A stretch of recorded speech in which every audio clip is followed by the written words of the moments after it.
I'm in Max. You are listening to Happy Jack's RPG Podcast. I'm in Max.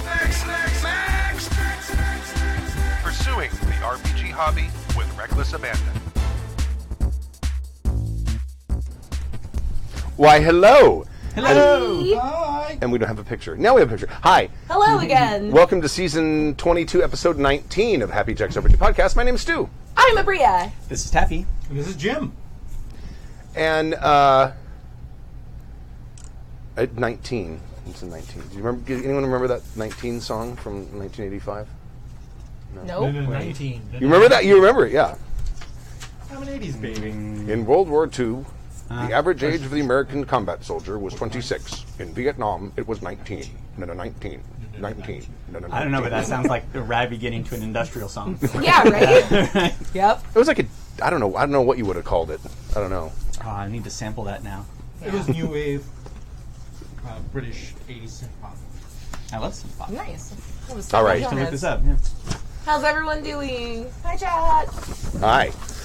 In this episode, Sean from New Jersey writes in about sandboxes. Drail88 sends us a rebuttal about two-player D&D campaigns. Tad in Kansas asks about convention game sequels. But first, if you'd like to email us, you can email us at happyjacksrpg@gmail.com. That's happyjacksrpg@gmail.com. We're on the social media. Mediums. Twitter and Facebook and Instagram. Never heard of it. I'm told. Happy Jack's RPG, all one word. Boom. I guarantee that most of the people that are on this are far more attractive than and I don't Instagram all that much, so don't worry about it. You are beautiful. Instagram 100% more often. I need to be blown up, please. And if you would like to watch the show live, you can go to happyjacks.org/live, and you can see the show. We do this show at 7 p.m. Pacific time on Friday nights. And by the way, we have 3 feeds now. We have our regular Friday Happy Jack's RPG Podcast feed. We have our actual play feed for campaigns. And then we just started a few weeks ago a third feed, which is one-shots, which is One Shot Saturday and ShadowCon and any other one-shots that we happen to do. We'll all go into that one feed. So there's 3. So if you can't find it, let me know, and I will try to figure out why you can't find it. No promise. But I'll try. I will make a sacrifice to the Google gods for you. See if that can provide any assistance whatsoever. And and we're not on Spotify because that's pay per play. Fuck that. Is it really? It is. Oh, man. I can go into a tirade about that. Well, I mean, The thing is, but you are on Stitcher, which is another great Yes. way to get your podcasts, and iTunes, and a bunch of other stuff. yeah, we're in you're whatever. all over the place. It's not Google Play anymore. Whatever the Android I was Yeah. just about to say Android that. podcast or Google Podcast or Google whatever. Music. Happy Jacks is currently running a listener viewer survey through October 15th. Past surveys have had a real effect on the direction of Happy Jack's RPG Podcast and our actual plays. If you would like your voice heard, go to happyjacks.org/2018 survey. That's 2018 survey, all munched together, no capitals. So I guess the numbers are kind of always capitals because they're always bigger. That would be Yeah, there are no lowercase numbers. No. In order to avoid duplicate responses, you must have a Google account and must be signed in to take this survey. However, we will not have access to any information about your Google account, IP address, etc. To our eyes, the survey is anonymous. Please remember the deadline for the survey is October 15th. happyjacks.org/2018 survey. Go take it if you haven't. Yeah. Yes, please. And that makes significant differences. I was going to ask, what kind of differences does the survey make? Well, the last 4 or 5 responses I got in the last couple days said, hey, by the way, the intro music to the Friday show is really frickin' loud compared to everything else. So because I listen to probably about every third show in my car just to kind of spot survey check isn't quality. even over, and you already have palpable results. Yes, Nice. absolutely. Yeah. Effective. What a good survey. Yeah. Side note. And there's been others too. There have been probably 3 or 4 changes That's to the show so far. Your Like- voice is so buttery today. I just have to say something early because it's very nice. Maybe because I've never listened to you. It's very good. You're welcome, all the podcast people. That sounds pretty great.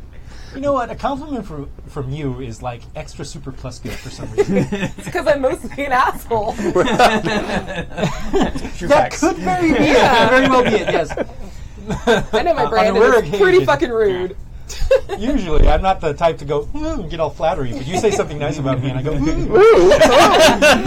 my! oh my.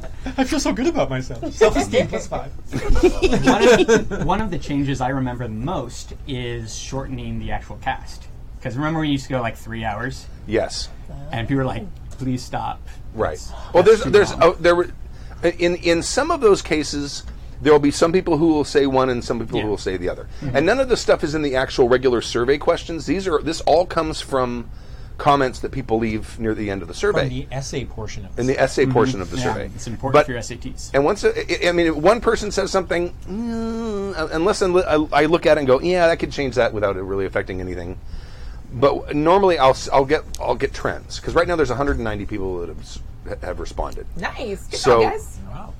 So like the loud intro music was like, well, there's a couple people who just bitched about it and didn't really tell me what was wrong. But then, like in the last day or so, 3 or 4 people said it's really loud. So I'm like, oh, okay. Well, I'm going to end up remastering it because I slammed the fuck out of it with the compressor. We could also try getting the right title music for Gene X. Ooh. Is there The new Gene X music? There always has been, but it's never been updated. Oh, yeah, that's right. Apparently, Jib did a tweak to it like the night before, and since then it's never made it. Oh, it's a big thing to get it on the soundboard Oh. because I have to bring out a different computer and plug it in, let the computer update because I only use it once every 5 weeks, and then have him send it if you talk to him, have him send it to me again, and I'll try to get it up before the next game. And yeah, that's that. So first email, Nice. sandbox advice from Sean in New Jersey. Jay Sean. My dearest Jack's most joyful. Buttery. That's all I'm saying. Very nice. Yeah, you gave me some feels on Someone that. had like an apple and some tea before we started. I'm writing in this time seeking advice on building an exploration-focused sandbox world. My plan is to create a game using the Western Marches campaign structure, which is focused on exploration of unknown lands to the west using D&D 5th edition. To the east are the settled lands and civilizations, but those are places for characters to retire to, not explore. The campaign structure also has a large player pool. I'm aiming at 10, and with the players then organize the sessions themselves into adventure parties of 3 to 6. Okay. I will make my schedule available to them so they can pick dates for the game sessions. I'm hoping that this will help to alleviate some of the problems with scheduling games that plagues many a gaming group. Here is the blurb that I wrote as an introduction and hook for my players. After the millennium of conflict, the world of Althea was utterly devastated. United under the Pax Dracona, the beleaguered leaders sought a way to rebuild from the ashes. Seers and oracles found new worlds the Pax could spread. The Pax could spread to beyond portals through the deep ether and settle, bringing in needed materials to rebuild and bringing new frontiers to explore. For 300 years, the Pax Dracona was the transplanar civilization building to a new golden age from the rubble of the Millennium War. 100 years ago, terrible ether storms severed the networks of gates and portals, isolating all of the settlements from one another, fracturing the Pax. No one knows for how long the storms will last, but for now, you are isolated. There's a world beyond the settlement walls that is waiting to be explored. So, dear adventurer, are you brave enough or foolish enough to delve beyond the edges of the map, seeking glory and fortune? So I always heard Pax Dracona instead of He Pax. said Pax. Yeah. In Roman history class, he said Pax, but he may not have known. No. Pax like P-O-X. Like Pax Proxy Dracona. That sounds like some Harry Potter shit. Yeah, right. Pax Draconia. It's like dragon warts. Yeah, dragon warts. Oh my! I gave you a case of dragon warts. I got itches on my lizard, yo. That's what you get for trying to be Dragonborn. I got itches on my lizard, and I wish they'd do it now. I'll actually explain what elevator scritchins are to you later. All right. The difficulties that I'm running into currently are: A, I'm trying to figure out how much I actually need to build the world before the players set foot into it, both broad brushstrokes and fine detail. I've been known to, in rough detail anyway, attempt to work out things such as trade routes and environmental ranges of creatures and monsters while building previous settings. Sorry, Canada. I like settings that are internally consistent and grounded in some level of realism, such that the fantastical doesn't then break the world. B, how do I handle the potential and inevitable level XP discrepancies between those who can play often and those who cannot? I'm considering awarding a certain amount of XP just for playing in a session, and then a smaller portion of that XP to those not playing in the session, with the narrative justification that they are in town training or something of the like. Advice on dealing with these issues, as well as general advice on running a sandbox exploration game and managing drop-in, drop-out players groups would be greatly appreciated. Sean from New Jersey, a.k.a. Askew Dragon, on the forum. P.S. Obligatory P.S. P.P.S. Obligatory childish snickering about P.P. P.P. P.S. Okay, okay for real this time. Max reading of my last missive was utterly fantastic and hilarious. I have to keep in mind in my next game that I have a Dear Happy Jacks forum story to write in with. Excellent. PPPPS, here's a link to include in the show notes about the Western Marches campaign format, and I'll put that in the show notes, if I remember. So, the first thing I want to talk about sandbox games, because there's a thing about sandbox games that kind of annoys me. I don't think most games that are called sandbox games are sandbox games. Okay. You have to do some prep when you're building a world. I mean, assuming you're not like really good at just improvising things like that. So a sandbox to me is, here is a blank slate. Do what you want to do. Okay. You come up with your own plot hooks. Right. The way I see it, if I give you a plot hook, that's not a sandbox. This is true. That's the way I look at it, at least. You see what I'm saying? That's one of the things I really like about Apocalypse World, is that very specifically they talk about what gives players motivation to do things, like internal or external, based on what player books they have, so that they know, like, kind of like what can motivate their character. Like, if you're in charge of a hardhold, you have like 150 people who rely on you. You need to make sure they eat. Right. Motivation. Exactly. Right? That is your own personal thing. You can go do whatever you want. If there's a plot hook to move them somewhere, I totally agree. It's not necessary. But is there an intrinsic difference between a plot hook and a motivation? Motivation can be defined by the player. Plot hook, I think, is the GM. It's a narrative element that could be imposed by anybody to provide a temporary motivation. Although why I think a motivation is far more encompassing is in that that's something that actually makes part of the character who he is, without really giving. Because when you have a plot hook, that's more of a goal. That's something short term. I find a motivation to be more formative of the character in larger terms. But I actually fundamentally disagree with your definition of the sandbox. Same. Because what I believe a sandbox is, it's basically just a functioning world in which your interaction with it creates the motivations and narrative elements that require your character to move through it. So it's one of those things where the character and the setting are individual items, and then they become a story when they meet. So your responsibility as a GM when you're creating a sandbox game is to create a very interesting setting and culture with which the character must interact. I may have not explained myself properly. I absolutely agree with that. Right. To me, the difference, and this isn't navel gazing, but navel gazing is fun sometimes. To me, the difference between an ordinary campaign and a sandbox campaign is the GM has not determined what plot hooks there are. He's not giving you plot give hooks. you that. The players, that stuff is being determined by the players. We're going to build a pub.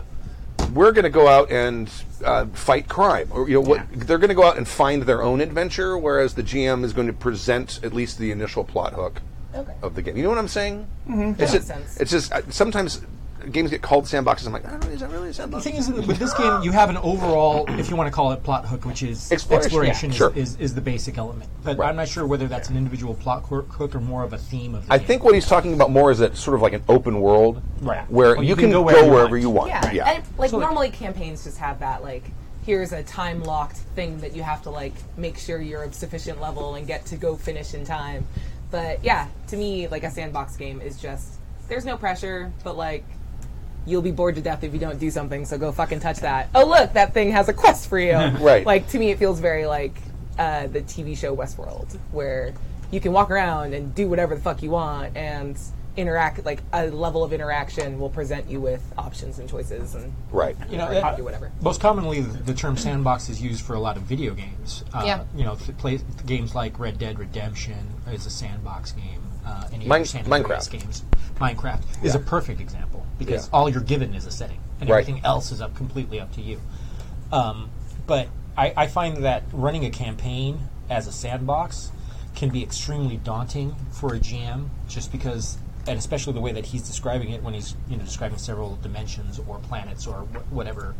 Well, Plain it seems like no. they're stuck in one local one right now. I have to say that it's my fucking favorite thing as a GM is like coming up with all this random bullshit and why it exists and how it all interacts with each other, and the choices made over here affect the choices that or the things that are down here, and the characters may only interact with the thing that's down here, but it all works together in like this fucked up machine. My only and I really concern- enjoy that. My only concern for Askew Dragon is that with a constantly rotating player base, like that's a lot of like you don't have the like single-mindedness of like a core group that's going to kind of agree on the thing to do all the time. Yeah. I think you're gonna come up with come up against a lot of problems of like new group, like group 1A wants to like do this thing, so prep for that, and then group B, like 1B shows up and there's just enough people that are different from the first group that like take it in different directions, so he's gonna have to be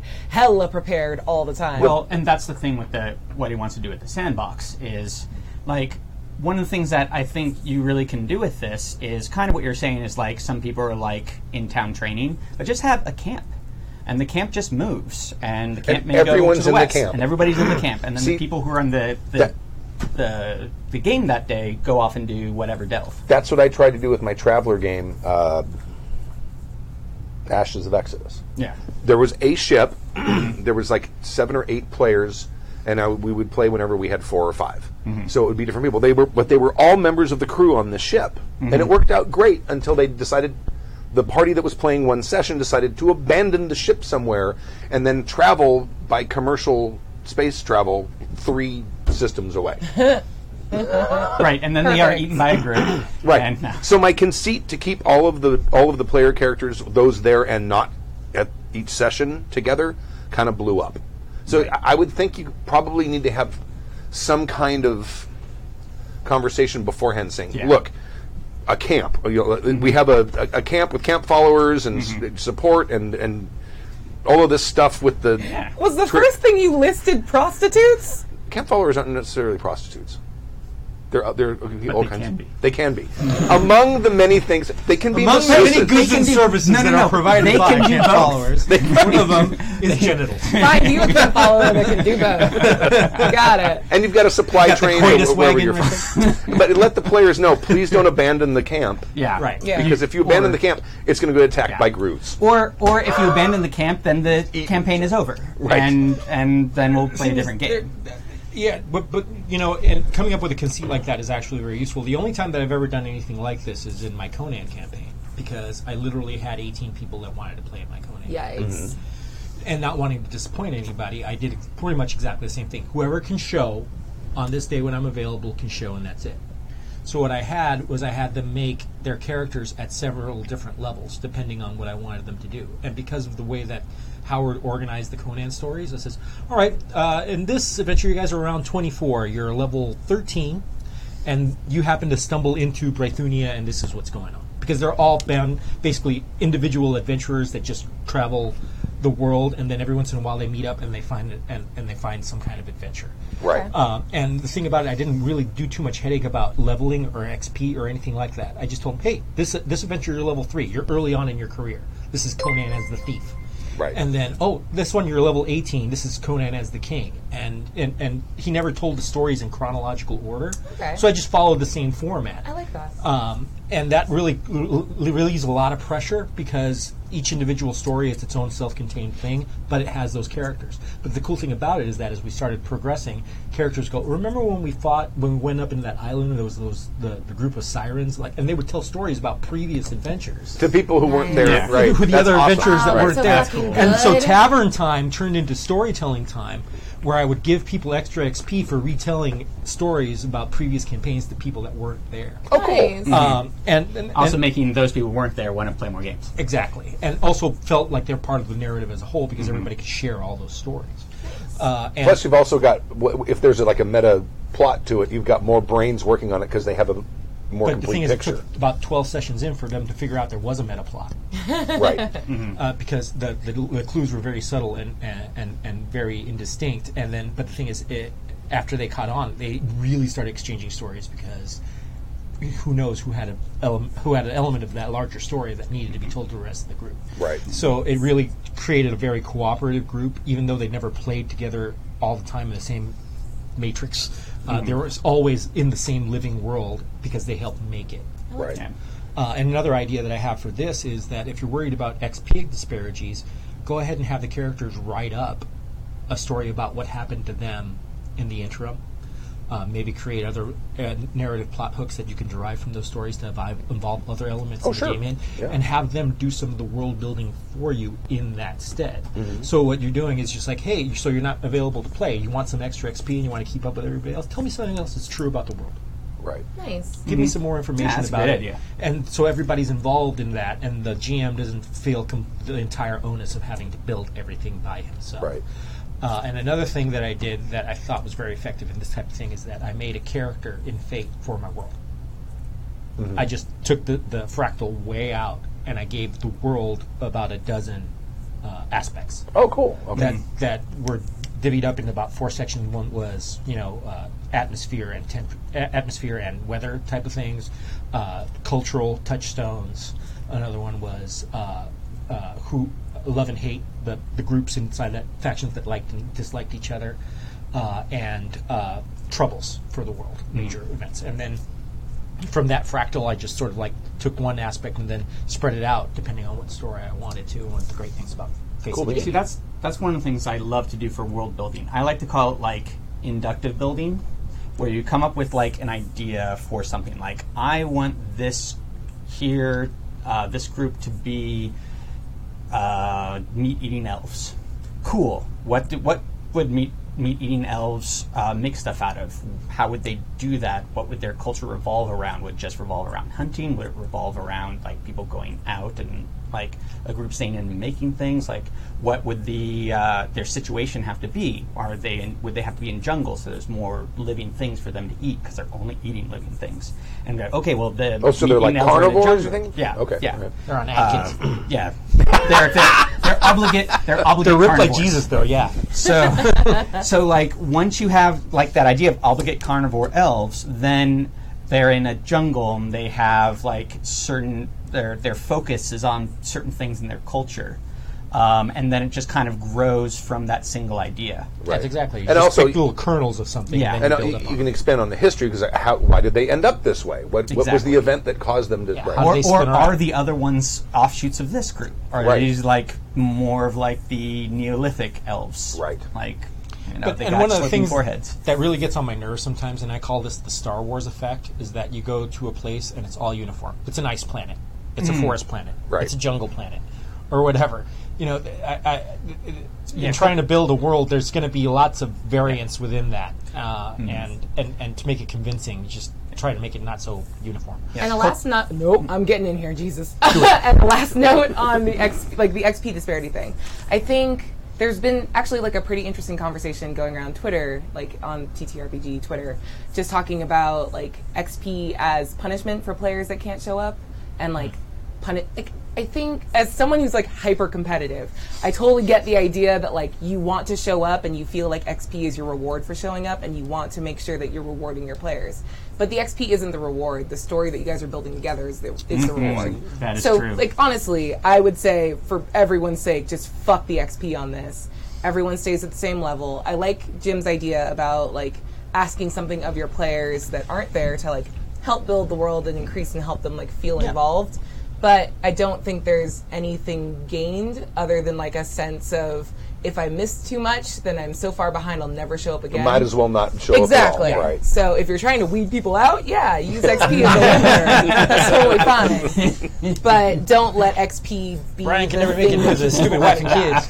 Yeah. Yeah. I agree with that wholeheartedly. Yeah. I don't think I've ever really thought about it that way before, but it is 100% true. I think. No, I mean that's why I call it carrot on a stick gaming, is because it's in a sense it's an RPG, but the real goal is to chase the magic items and the XP. The goal is divergent from storytelling, and that's particularly not my style. But I know that it scratches some people's itch, and that's fine. But you know, if you're just having players there just because they want to be level 18 and there's no other reason, somebody's doing something wrong, I think. And that's just, and that could be opinion, but, you know, nonetheless, that's my Does feeling it on scratch the lizard itch? it. The lizard itch must be scratched vigorously and often. So upsetting. This feels like boofing all over again because I don't know what we're talking about, but I don't want to know. You want to I should put an X card out.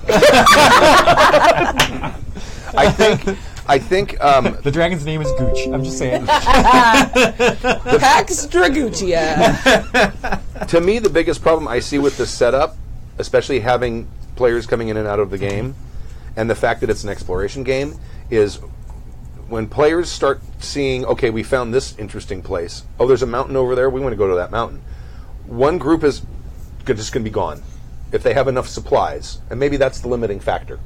Maybe you can only carry enough supplies for however long you're going to go out. I'm assuming he's looking mostly at episodic games. Mm-hmm. Yeah, And that's that is the most important thing, I think, when you have a revolving cast. And episodic, I guess episodic and no, it does, because I mean that's what you had with the original Star Trek series. It was episodic and exploratory. Mm-hmm. So you can do it, just need a ship. But they're in a ship, right? you got to make. That's the big thing. You've got to keep them all together. You need a land ship. You need a magical land giant land yacht. Yeah. I have no problems with this. Please put a giant land yacht in. Yeah. With a team of like 6,000 bison. Right. So many bison. Like what's the big thing in the beginning of Star Wars? The guys that are stealing all the droids. Never heard of it. Sandcrawler? Yeah, the big giant sandcrawler or something like that. Yeah, that'd be great. Dune crawler? Yeah, like the Bagger 288. Right. Yeah. Or So- like that big walking monstrosity in John Carter of Mars. Oh, yeah. I've not seen that. Is it good? It's fun to watch. Just don't What's compare that? it to the actual novelization. You know, I watched a movie yesterday. It's called The Witch. It came out 2005, I think. The story itself is okay. It's very interesting until it gets to the end, and it's like, really? Because it's kind of a like 16th century American New England witch story. Okay. Right? But I've seen two films that have done this. They've like, okay, we're going to talk about basically the witch trials or something like that. Mm-hmm. But we're going to actually have real evil witches in it. Of course. And I'm like, That's a lot of things. right, but this one, I gotta say, as a period piece, the language, the accents were fucking phenomenal. Nice. If you were gonna run a 16th century New England game, that Don't? film is your film is that's your study guide Okay. for language. Nice. It is freaking fantastic, and of course they're all very incredibly deeply devout people. But they don't all really grok the whole thing, of course, you know. But it's fantastic up until the end when it's like, they're all flying away. Weird. Like, Nice. But up until it then, should be the dudes who are the witches. No, Or, no, like, no, trying of to course distract not. people. Of course not. No. Yeah, no. But it's a super gritty, very realistic. It's about a little family that moves away from their town because they basically have a religious schism with them. They're like, you guys aren't following the word of God, so me and my family are going to leave, and they're living out isolated, and it's creepy as fuck. Nice. But I mean, the language in it is amazing, and the guy who plays the father has this amazing voice. It sounds like he gargled with lye. But he sort of talks like this the entire time. Oh my But God. he doesn't sound Russian. And It's the okay, movie not is to worse you. for But that. back on point, Sorry. is that I think that you might have two good but slightly incompatible ideas. That's what I'm. I think that the exploration motif is great, but trying to keep the same motivation for one group of characters consistent to another group of random characters throughout may be difficult. So you might want to consider making the episodes self-contained. So from beginning to end, they discover one thing and explore one thing, and it's self-contained. Because I'm thinking you might have some problems with throughput between one session and another if you have a radical change in your group of characters. So I would be really careful with that. Let's just hope it's like multiple squads. So like Right. Squad 1 is exploring the mountain, and would Squad be 2 is ideal. like, fuck it, let's find water. Yeah, exactly. I think that would If like it's mix and match, Yeah. it's got to be go over here, Yeah. come back to the base. Go over here, come back to the base. And how many sessions do you, when you're trying to run something episodic like that, you realize you've gotten through 3.5, 4, 5 hours, and you realize, well, we're only really about halfway through it. yeah, Yeah. oh, We're We're gonna have to do a second session. Shit, can everyone make the second session? Right. And like, And, then, no, and you suddenly said that I your didn't whole have to. concept is blown. Exactly. Right. Oh, Just a great idea, honestly, but I execution is going to be difficult, and I give you all the props in the world for giving it a try. I want to play. I'll play. One Send thing me that I No, you're good. one thing I learned a long time ago, at least with my player base, is do your sandbox anyway, even if you have a plot hook. Yeah. Because I personally think that one of the thing a player should do is, like, if a plot hook doesn't completely or doesn't grok with your motivation at all, you'll probably go with your motivation. Usually. And so players who have those strong ideas of what their characters would do tend to go off the rails. And that's what, like my Traveler game. Session 1, off the rails. Right. Like, oh, no, we're not going to... Hey. Yeah, we're... I just figured that they'd have this ship, and they'd like a small little trading ship, and they'd have like these little adventures, an episodic thing, and nope, they're going to start a war. They're going to start a civil war in one culture, and then a war between that culture and two other cultures, and then try and get two other cultures into it. Perfect. And like, all right, well, that's the game. Cool. Are we allowed to talk? Oh, go ahead. No, oh no! If I hadn't done all of the work into all of those cultures, because I wrote probably like 30,000 words for this, Right. Nice. for my initial document, I don't think it would have been nearly as engaging or interesting. Right. But, you know, Aubrey, you had something Sorry, to my say? quick question was: are we allowed to talk about future campaigns for Happy Jacks? Sure. Cool. Well, you can make your point. and then I'll talk. Go for it. Go for it. So we got an upcoming game of D&D coming down the pipeline, and I am in the middle of Sandbox Life because it's based in Waterdeep, and I want my character, like, I want my players to feel like anywhere you go in Waterdeep, like, it will be just fucking late. Like, go for it. So I'm about I'm so excited. 17,000 words. Like, Yeah. yeah, bring it. Fucking go wherever you want in this. Like, I'm just coming in with a map. Like, do it. Do whatever you want. There is a term for that. Yeah, right? And it's called a gazetteer. And it's a The very, Greyhawk one was it's fantastic. a very common Big, RPG, huge map. big huge map. So what you're looking at is creating a gazetteer, Okay. and Thank you. in a lot of ways it can be very daunting. But what if you really look at a lot of the traditional ones that you see in first, second edition D&D and a bunch of other games, is that it doesn't really go into a lot of depth. What it does, it gives you about 5 or 6 interesting locations, 1 or 2 interesting NPCs, and an overall map of locations in a large scope of area, without a lot of story and just a very slight overview of the culture within that place. You've got to give yourself enough room to react to what the players do. If you meticulously build every single thing, you're gonna put a lot of energy into it, and then sooner or later you're gonna get disappointed because the characters are not gonna move in that direction, That's or things true. aren't gonna go. Right. So I think that a session by session rebuild of your world view or your overview of the world is necessary, but keep it broad at the beginning, and then let the narrative that your characters are building with you, because this is cooperative, sort of inform the final result of that world. So don't pin yourself too hard down on a lot of things. Be flexible. Like I keep telling everybody in role-playing games, be like water. You have to adapt to what's going on, because you're talking to between 7 to 8 people trying to make a story together. If you're not flexible about what's going on with that, you're just losing. Or you're just going to give up things that you really wanted to be in the game to appease somebody else, and that builds resentments. But no, just be cool about being open to a lot of suggestion from your players. Don't put too much pressure on yourself. Don't overdo it, and be flexible to their input. That was some sage fucking advice. I'm actually going to disagree with that a little. Oh God! No! I'm going to Amazing. disagree with that. I'm going to have to let him beat me up. I think I agree with that idea of be flexible of like what the players are doing, but I think getting down into like, okay, this is this gang's territory, this is this gang's territory, this is the head of this gang, this is why they do their stuff, this is how they make their money, like that, all of that is very interesting stuff that actually can show cultural differences between different gangs in the same town. But that's a lot more work than just naming a gang and stepping away. But he's talking about like the whole world. I think if you have your starting location, you're going to have more detail about your starting location. I'm just You know what talking I mean? about, But you may have. I'm saying I don't think detail in locations and who's there is bad. Oh no, not at all. No, not at all. But I'm you're saying having that. like a disagreement But- on granularity. But That's no, it. but Yeah. But I the think that's thing right. is, you got to prioritize how much what you're going to do with the time you have to prep. Yeah. So if you're in this nation in this city, you're going to develop that city and that nation, and you're going to kind of start to figure out the stuff around it. But like the other nation way over here, you might just have some sort of vague ideas about how they interact, but they ain't going to get there right away. You should unless you should have an idea how they're going to interact in a large scale.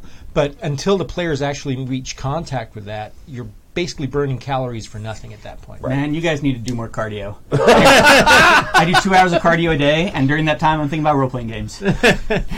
So I got 10 hours a day locked away. Look, all I'm or 10 saying hours a week locked away. Is I spent thinking 2 about months role-playing building games. this dwarven stronghold and detailing the nature of the culture, all these things.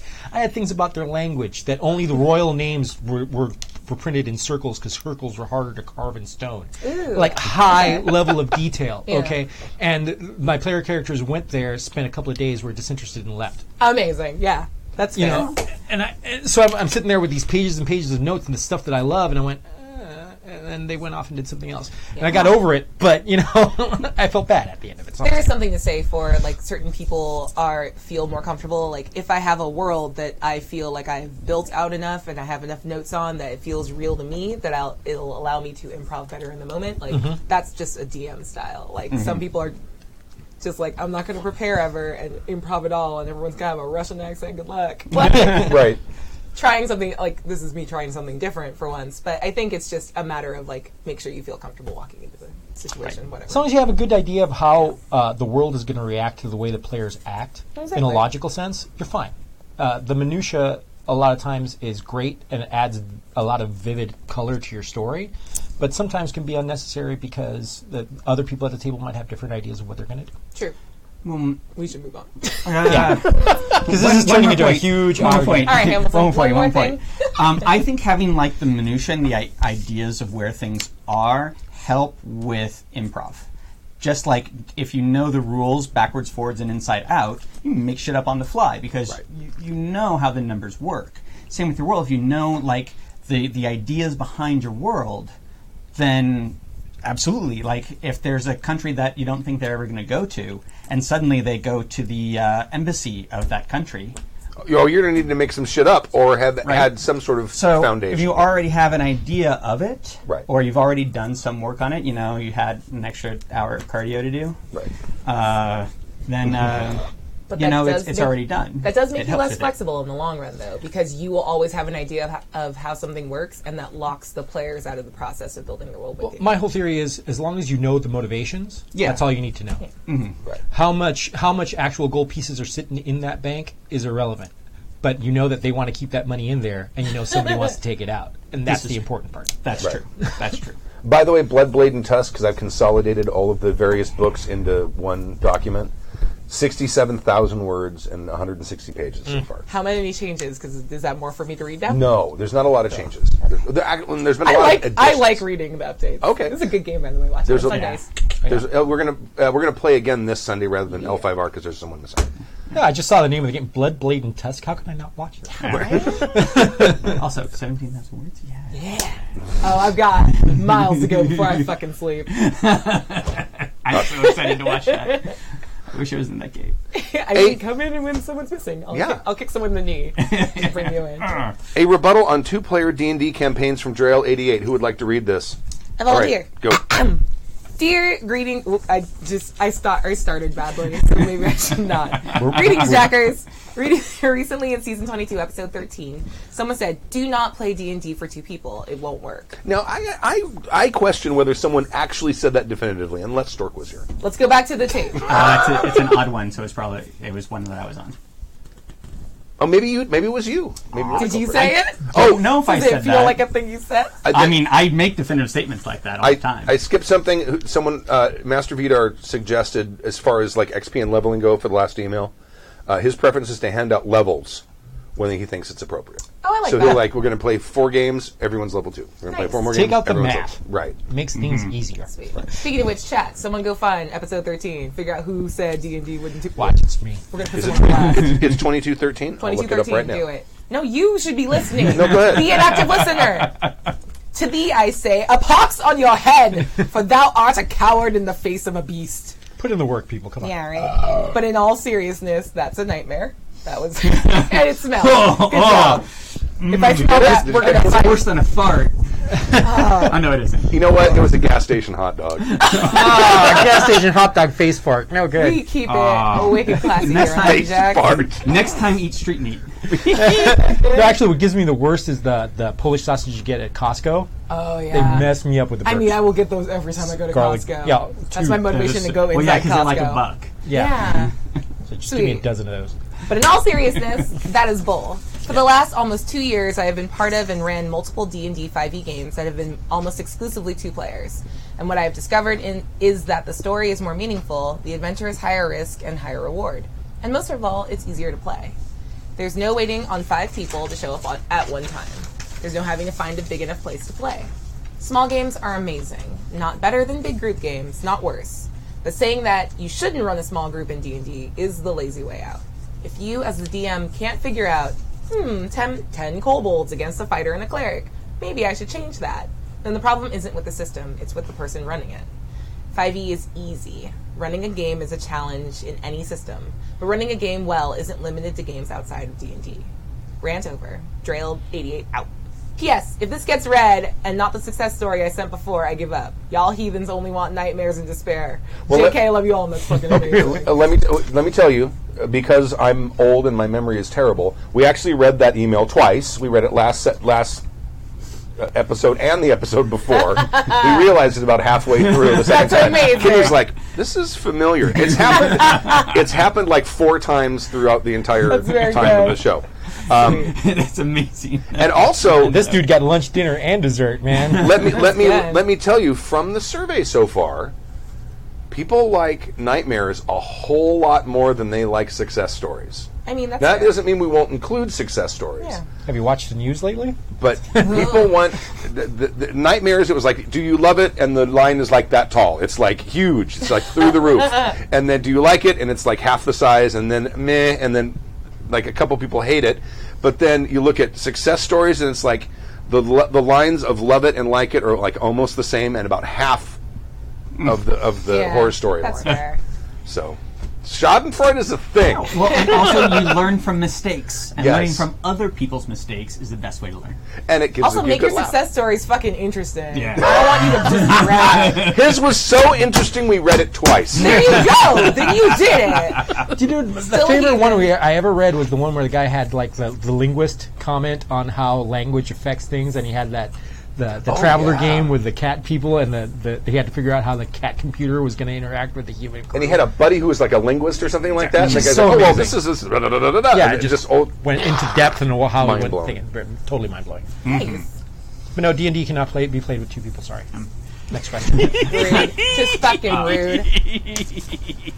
Well, it's just a fact. about this, but Go ahead.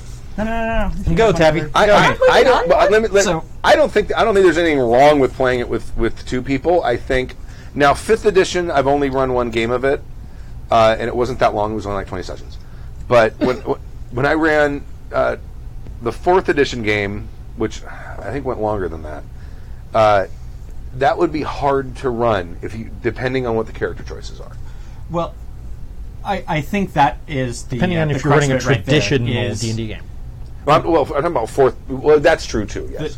the trouble with like D&D and 2 players is that it is, in its heart of hearts and its very core of the system, a war of attrition. It's point attrition, and you want their hit points to run out before your hit points run out. Right. And so the But talking easiest about way, combat specifically, yes, that's only in combat. well, yeah, Right. but that's really what combat is a huge part of D&D. I mean, that's really what we're focusing on. All you got to do is because look at a character sheet there's to know. Yeah. Right. I mean, the name of it or look is at- not like Conversations Yeah. in Taverns.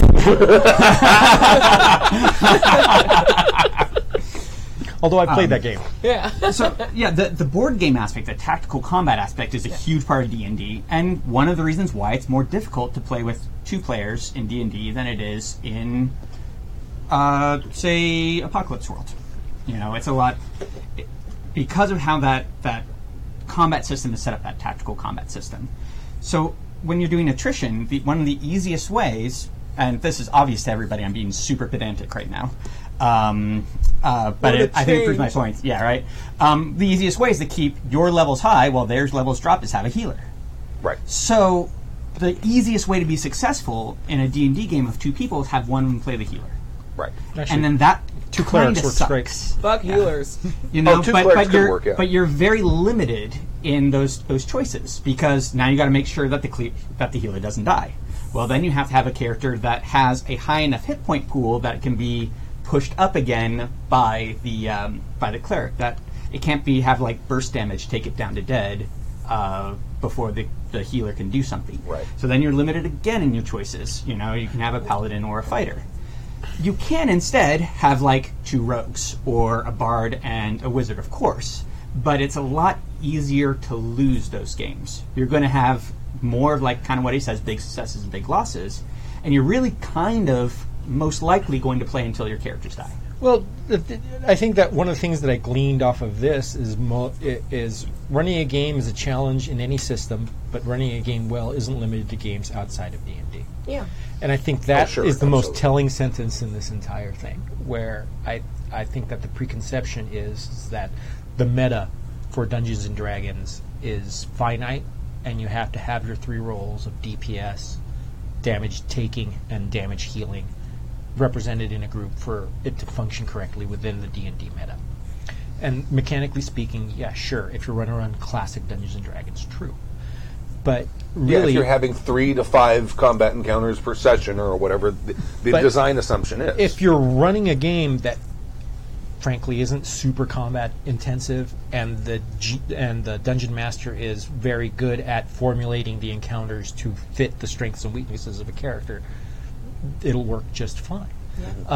Because really, when you strip it down, it's really just a role-playing game, and you get to decide what you want to focus on mechanically and what you want to have your characters do within it. Exactly. Also, I have fucking run a 2-person.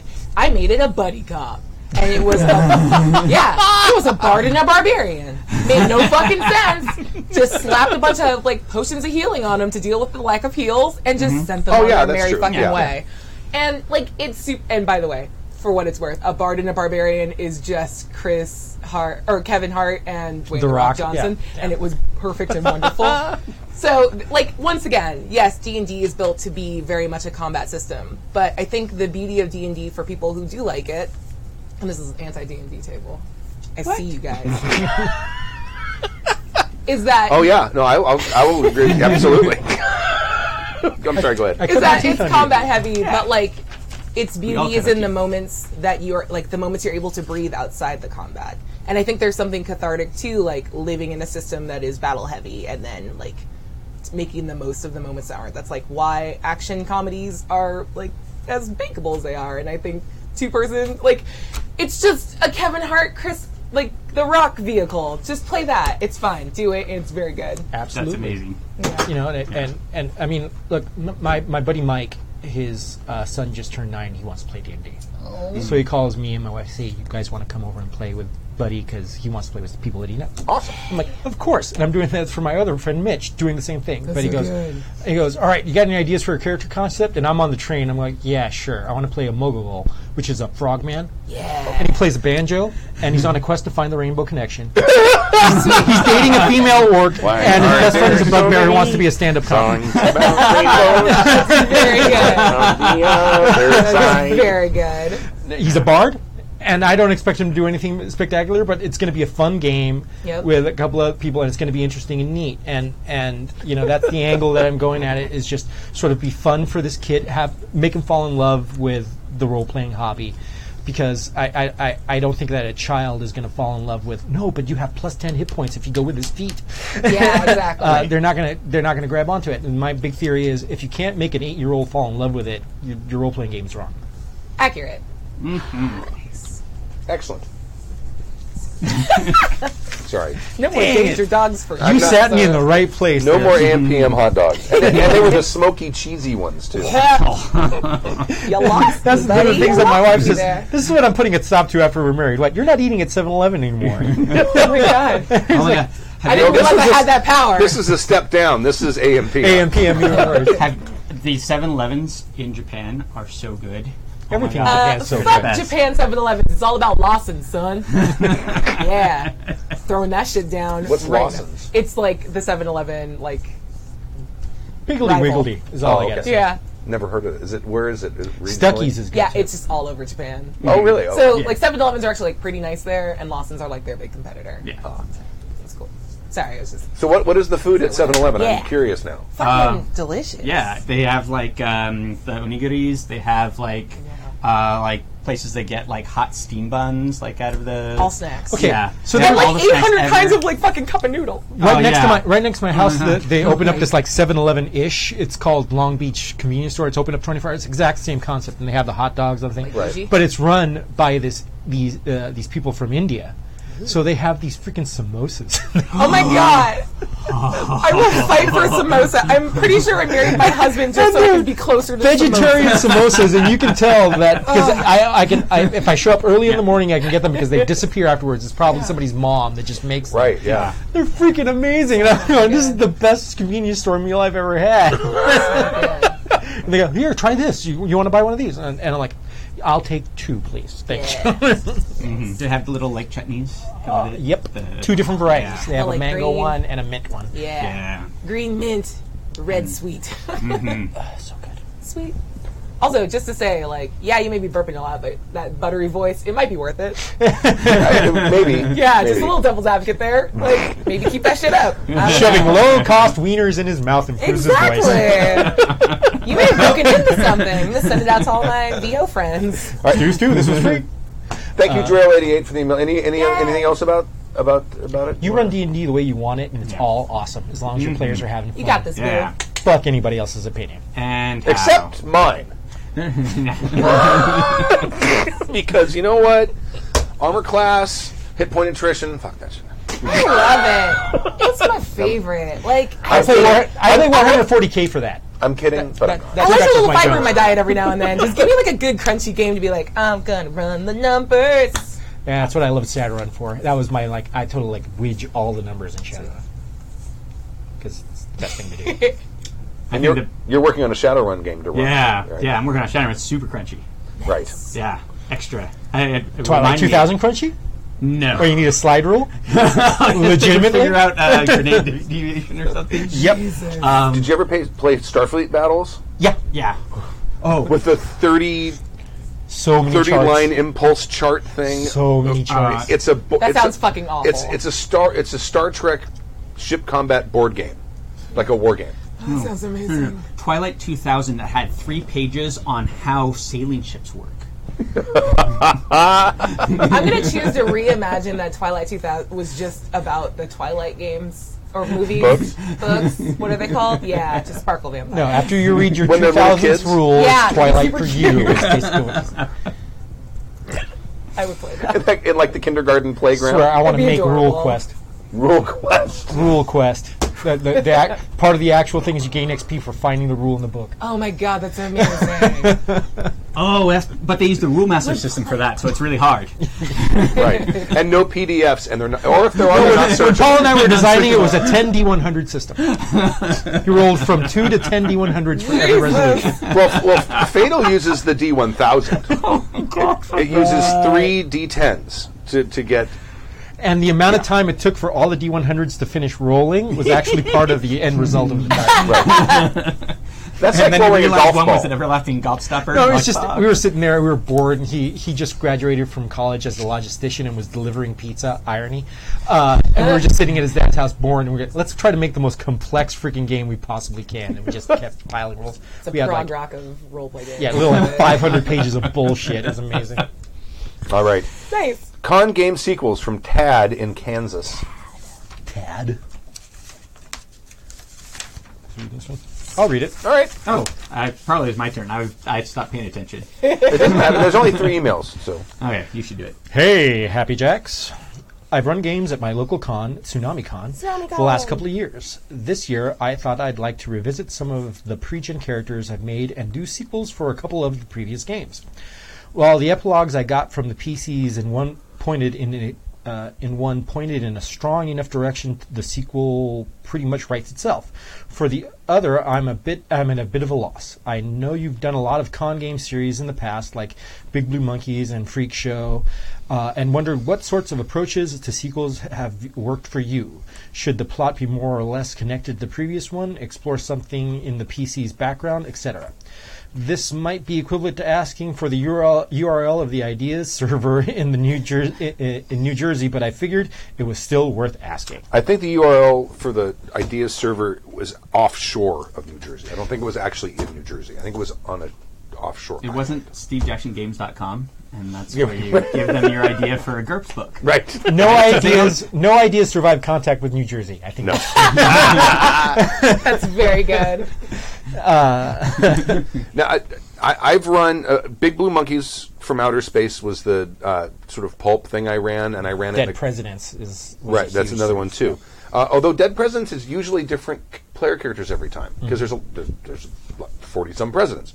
But in Big Blue Monkeys, I made the exact same characters. There were 6 characters, and there was a rivalry built in between them. There's the Americans and the British, and each has a captain, but depending on which ship they're on, one or the other is in charge. Those 2 characters were mechanically identical, except for like one variance. And then they each had 2 people on their side, and there was lots of inter-party conflict, plus they would go out and fight stuff and all that crap. I never really thought of them as sequels, more like episodes. You know what I mean? Okay. Because what happened previously didn't affect what happened later on. It's like in this adventure, they're going to go to some moon around Saturn and to a banana plantation where these giant blue monkeys have like mind control helmets on, and they're being forced to pick them. And then when the machine breaks, they suddenly realize the guy who employed all of the big blue monkeys didn't realize that monkeys like bananas. Because that's when I had it was a 4-hour Shaggy Dog story with it was like the Aristocrats. Oh yeah. It was a 4-hour Shaggy Dog story with a shit punchline. That's very good.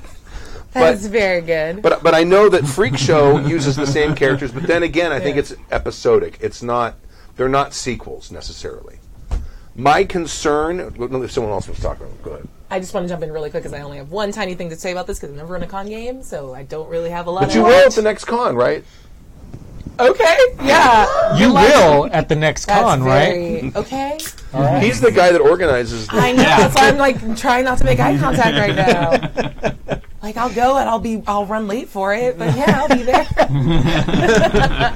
It's all right. Kimmy runs late for it every single I time and know. always does a great job. I will say though that I think that's an important distinction. If you want to call it like a sequel, I think there should be somewhere where you like kind of log like the history of these characters. Like I think it would be pretty cool if I like knew I was going to go play in one of these games to like read what that character's done so far.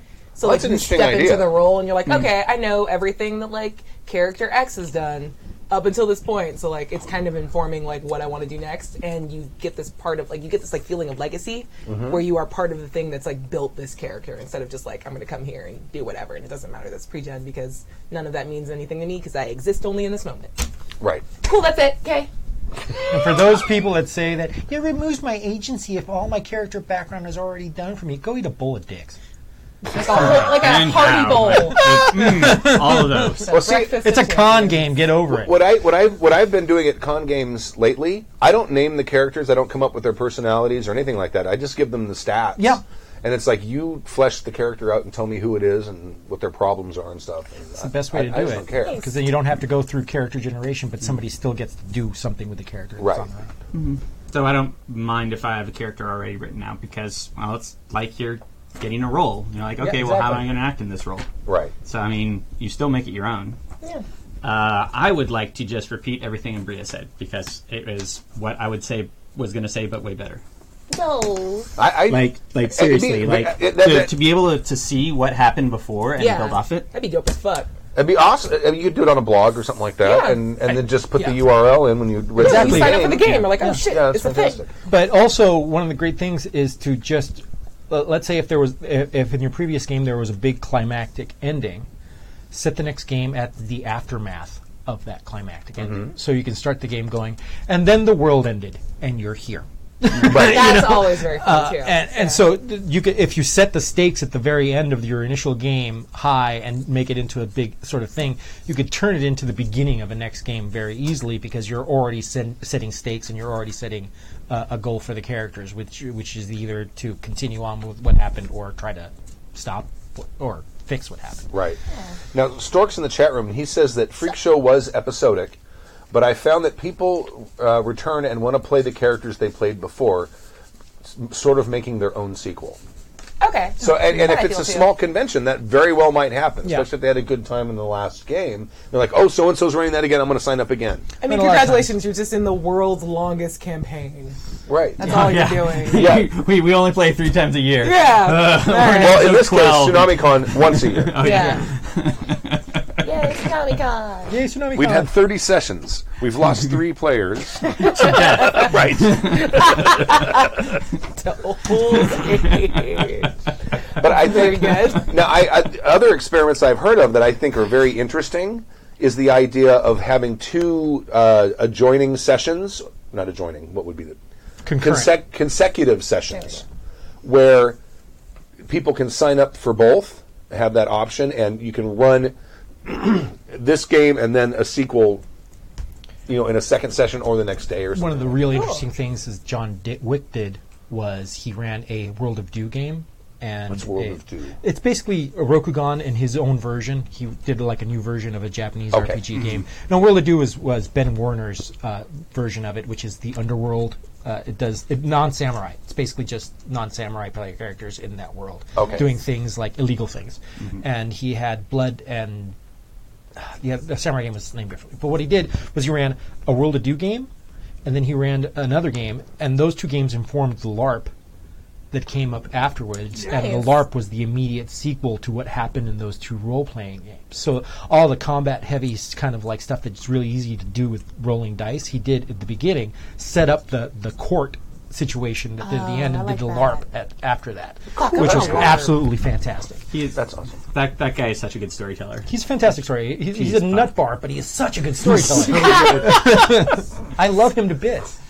Actually, I'm so happy that he constantly comes to our convention just because he just produces such great games. But, Now, is that related to Blood and Honor, or is it Blood and Honor is the samurai game, and then World of Do is the Okay. non-samurai version Got of it. that Okay. Bill Moore Right. wrote with him. And it's a great game, actually. Is Blood and Honor the one where if you get hit by a katana you die? Pretty much. Yes. Isn't that how everything works? Well, yes. Some versions of or editions of L5R, it doesn't really work that way. Okay. The newest one really doesn't. But first You're edition. talking about FFG version? Yeah. Yeah, FFG Yeah. version, it's a Bataka bat. Yeah. You know what a Bataka bat is, though? It's like this giant foam cutlass, but it's like a tube about 6 or 8 inches of foam rubber with a handle and a pommel, and you sit and beat each other with them. They're Okay. called Bataka bats. Cool. They're from the 70s. Sorry. Sweet. I'm fine with this. I'm from the 70s too. You probably don't remember Bataka bats. Vintage. I'm just imagining like those little pool noodles. I'm sorry. I did my best. They're kind of like that, but thicker. Okay, cool. Yes. I want to With- LARP. I'm with going to all. LARP at the next Strategicon. Do it. Our LARP department is growing in leaps and Shit. bounds. Now, so let me Sounds ask you: great. does Dying Kingdoms do, or Yeah. is it Dying Kingdoms that did something similar to that years ago? I believe so, yeah. Because I think isn't there a tabletop version of Dying Kingdoms, or am I thinking of a different LARP? I don't know if There was a tabletop version of Dying fantasy Kingdoms. LARP. I can't remember the name of it. Joe Morph, who listens once in a while, was involved with it. But they had tabletop games, and I think the tabletop games were like on Friday nights or something, Mm-hmm. but that sort of set up the LARP games that happened on That's Saturday. cool. I like that as a concept. for Here's setting up LARP. here's my That's pretty concept dope. that I have as a dream concept. All right, I want to do a couple of Star Trek tabletop games with basically the crews of 2 ships doing something, then have sort of like a head-to-head Artemis, Oh, that would be awesome! where the crews actually do the actual video game of them fighting the ships, Right. and then That's do a LARP cute. after that because the survivors crash land on a planet and then they have to survive. in I'm the actually LARP. pretty into that. That's fucking awesome. Yeah. I think that would just be awesome. You you can know- only do that at con. Is there? I don't know how I'm sure your new system is very flexible. Could you set up some sort of large multimedia game like that where you have? PvP is a possibility in Artemis. It is programmed to do No, that. I'm talking about as far as registration goes. If you wanted to have something where you've got, there's going to be The way I do it is you'd pre-reg for the actual tabletop games, and I'd make it full pre-reg. And then when you register for those, it basically ties you into the rest of the Okay. stuff. And then what we'd do is we'd open the LARP to sign-ins at the end, because Right. the possibility for more people is there. Okay. So it's kind of a very specialized thing, but I just think it'd just be so much fun, just because we have all of those elements resident. Yeah. because that would, I That's mean, dope. that Fucking do an it. experience like that would be a reason in and of itself to go to Right. a 3-day game con. Exactly. Yeah. Right? Yeah. When I got brought into con, that's what we did. It was like our focus was like making experiences you can only experience at con, and that's one of the things that just I want to throw a little bit of shade at what was the Memorial Day Strategicon or Okay. con, whichever one it was. There was a LARP on there, and I lost my shit because it was like a bunch of writers are sitting at a bar, and one of you becomes famous and popular, and you all have to deal with that. And I was like, that's not LARPing. That's every day for me. What the fuck? And this is the first conversation that's ever. you been call had this a at game, I LARP. call this Tuesday. Yeah, in LA is this would be a fun game to play, and me and 2 other writers all saw that and were like, the fuck it is. I was furious. That is not a funny concept. Not fun. Too soon. Forever too soon. But this I like. I would LARP this. I have my dream LARP that I told you about, Stu. I think I told you about. But anyways, one more thing about this guy. All right, so go ahead. Go ahead. This goes into that specifically because it's a Winter Court LARP. Right. We've been talking about But each time you play it, it's informed by the year before it. Right. So you have these huge changes that happen, and the players literally get to change the face of Rokugan and then feel those changes in the next game. And I think that's what's most important there. If you're going to do a sequel, is to feel those big changes. Exactly. Right. But that's only really going to matter to the people who played before. Do you know what I mean? Well, no. I mean, it's going to affect the people who are playing in the second session, but I don't think they're going to feel the continuity. That. Do you know what I mean? If there has to And be an that- element well- of through line between both storylines. Right. But if they didn't experience the first one, to them, it's just a LARP they're playing. Yeah, that's just all It's the got a- context. it's got a complicated but there's no. Tie-in. If you know L5R in the 12th century, which is the first edition one, and then how drastic, or hopefully drastically different it would be, you'd be able to tell that shit had happened. Right. Right, but you still don't, like, going back to what like Stu was saying, like, you still don't have the emotional, like, oh, I feel that, like, this is the wave of, like, shit other people have done. Right. I think that's the difference between, Well- like, a sequel game versus just an episodic game. Well, also, hopefully some people would play before are Yeah. playing again. Yeah, Right. And then they can kind of... Yeah. Sort of like what you were stories, et talking cetera. about, where they're telling the stories Or- of the things that happen. Or like what Yeah. she was saying, of like Yeah. being able to read Same. the stories. And that's, I think, the most important. And that's how you tie it back to the original fucking email. Good job, everybody! We did it. Awesome. Yeah, Davey O'Mac, first time in the chat room, welcome. So, On long-term episodic games, we used to have a stock on and Stalker? night stock. I don't- Stockholm? do your best. Stock ONG. Stocklong. Stacklong. I mean, Stalkong. like, I don't read know. the rest of the sentence. Give us some more context. Stockholm, the Night Fantastic game that ran at Dundracon and PacificCon. This ran over 6 or 7 years. I think he meant stacking? Oh. Stalking the Night Fantastic. Oh. Oh, okay. Okay, what I think that game is somebody who's like working in a warehouse, like in graveyard shift. And it's just Stacking. stocking I'm shit on at so night. much Molly. Yeah. I would like that. I would be in that LARP. Give me boxes too. in front of Oh, my yeah, higher yeah. stuff. Let's go. Stock Stalking. Stock. Play like, Roblox. Yeah. Like Like what? How I do you want to stop see what people? this person looks like on Facebook. Yeah. Right. I'm gonna like feel all the attacked. photos.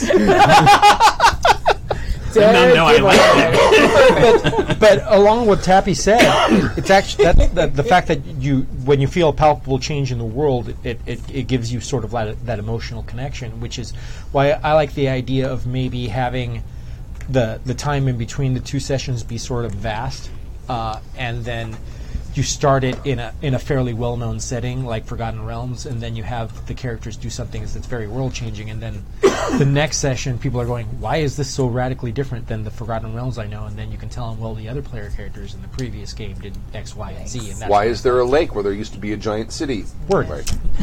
Who broke the world? The last group. the last group? It's water deep for a reason. Yeah.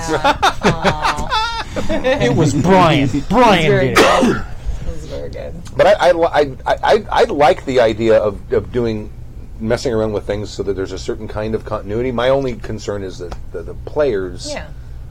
feel that. I mean, fuck it. It's for you. Like, sometimes the Right. thing can just Sometimes be it for a is. DM. Yeah. Like, Yeah. it's for me. Like making things that the players will never see. Yeah, exactly, right. It's a thing I like to do. So And you do it for the sheer joy of it. Yeah, I agree. All right. Like all of games. Exactly. Well, that was the last email. All right. Yeah. all right. Anything else anyone needs to talk about or I mean, can we pimp all of our shit? pimp your shit? Cool. Come back this Sunday for Bloodblade and Tusk in the Moment of Truth system. Session 4? Session 4. Is that right? Yeah. I think Session 4. We're doing it. It's very good and super fun. And oh god, it's like another week. In 2 weeks from Wednesday, on Wednesday night at 7, Gene X. Gene X catch me and Jim. Yeah. It's pretty cool. We're the nice ones in the group. I believe that. Yeah. I feel like I'm very pleasant on this podcast. If you've never seen my characters, they are all cunts. You have to get that out. Yeah, right? Yeah. So, like, come watch me be mean to the rest of the table. No, actually, just watch feels everybody very be mean good. to each other because Except for Mike, who just takes it all. yeah, just takes it like a trooper. Very good. I'm waiting for you to TPK the whole party in Bloodblade and Tusk by casting a spell. Oh, yeah. I'm also Accidentally. gonna... Man, it's me all the time. There's a trend here. I'm gonna attack Kimmy's character and maybe kill the entire party in the process, so... Cool. I will say that I built her character. I will say this: you better put her down in the first hit. Oh yeah. Like we're talking like push all the dice Yes. and like I might leave a crater, but I will have won the fight. Right. And you may be on the ground unconscious, and the rest of the party may be dead as well. That's fine. So like Anyone within a square mile. yeah. All right. But this coming Wednesday, you need to check out Vault 818, where fucking good. I am in. It's Fallout themed, obviously Apocalypse World. It's not obvious.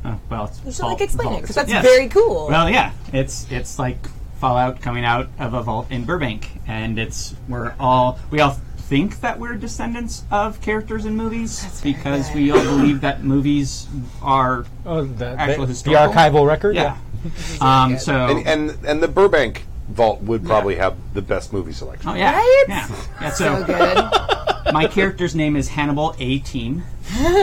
Who is he the descendant of? He is the descendant of the entire A-Team. Beautiful. Question to everyone, including the chat. If you had to be in this game, who would your ancestors be? I have thought about this too much already, and mine would be Chadwick Boseman and Zazie Beetz, Black Panther, and Domino. And yeah. she would Yes, think she was please. actual Wakandan princess. Oh yes, Gil No. Gerard and Aaron Gray. Ooh, Because I would be hot as fuck and space guy. nice. I don't know who either of Aaron, them are. Aaron Gray was from Buck Rogers. Gil Gerard was that the... Gil Gerard was Buck Rogers. Oh, he was. Okay, I couldn't... I knew heard the name. and the I couldn't hawk guy, too. He was cool. Those were such they- references. Were they both Buck Rogers? No, Aaron Gray- one was Colonel Wilma Deering. Thank you very much. Aaron Gray was like my elementary school crush. Yeah. Oh, yeah.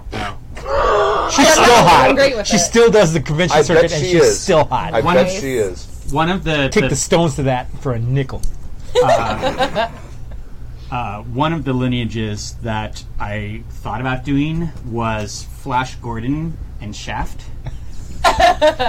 Because then you're really like, who is the man who would give his life for his foot brother man? Flash! He's gonna save every one of That's us. very good. It's a mashup Right. joke, and I'm fucking here Yeah, for it. but that's the only joke, so. You know what? That's pretty It's a good. solid Aaron joke. Gray. Oh, she's cute. I like it. She's like And she wore, standard 60s hot. and she wore a bodysuit. Not I only mean, that, yeah, but she I'm was kinda like into it. sort of like a colonel and a pilot and a badass, and Right. sort of an authority figure in the with story. very good so. hair. You With know what? awesome hair. I'll ship it. Here for it. You didn't answer the question. I so know, we I can can't put something about Domino I don't know. right now, so. I don't know. Let's go. I need to think about it. Drake and Ariana Grande. End of. What? Yeah. I just wanted to name. I just wanted to throw some youths out there. For you. Clint Eastwood from Any Which Way But Loose. So specific. I think The guy from BJ and the Bear. I think it would. I think it would. What? I think it would be. What's his name? He just died. Burt Reynolds? Burt Reynolds. Burt Reynolds and Burt Bacharach. no, not Burt Bacharach. Burt Reynolds and what's her name from? What's the one about the trucker or the where they're trying to Smokey and the Bandit. Smokey and the Bandit. Smokey and the Bandit. What's her name? You like Sally you really Field? like it. Sally Field. Yeah. I mean, they were together for real. That's a good one. Yeah. Oh, they. Oh, yeah, Eastbound they were. and That's right. Down. Yeah. That's actually a very good one. You're right. She's still a looker, Yeah. and there's more recent pictures of her. Wow. Yeah. Nice. and just super cool. Very, genetics, very man. Yeah. Yeah. All right. Sweet. That's it. Is that it? I guess. We done? Yeah. All right. I'm gonna play I'm the going to add Tweaky to that because he was cool too. Who? Tweaky the robot. And Dr. Diablos. You relate to a robot. That's why you have a robot guy. Exactly, that's why I have a robot hand. Beat it, beat it, beat it. Nice. All right. Awkward silence until it's over. I know. Thank you for joining us for season 22, episode 19 of Happy Jacks RPG podcast. My name is Stu. I remember, yeah. This is Happy. I'm dying, and I'm dead. Thank you very much, and we'll see you next week, Friday, 7 p.m. Pacific time, HappyJacks.org/live. Join us there. Thank you very much. And we'll leave with a song. Michigan to Australia and maybe East Timor. Be it raves or exalted, GURPS or Dungeons and Dragons. Hero, Pathfinder, Fate or Savage World. Evil plots will be usurped.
The preceding program has been a presentation of the Angry Folk Media Empire.